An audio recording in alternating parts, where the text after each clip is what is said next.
Hi everyone, in front of me I've got Vivo Y72 5G and let me share with you how to change the video resolution on this device.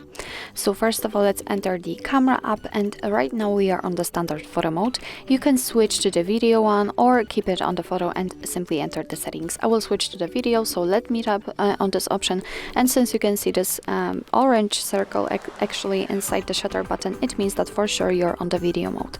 So now let's enter the settings, which are in the right upper corner, and as you can see, the settings have been compressed only to the video section, and on the very first position we've got the video resolution. After tapping on it, we've got only two different options from which we can choose.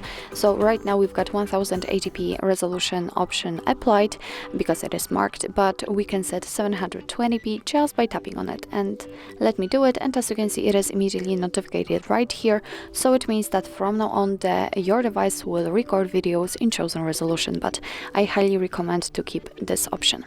So actually this is it. This is how to change video resolution in your Vivo Y72 5G. Thank you so much for watching. I hope that this video was helpful, and if it was, please hit the subscribe button and leave the thumbs up.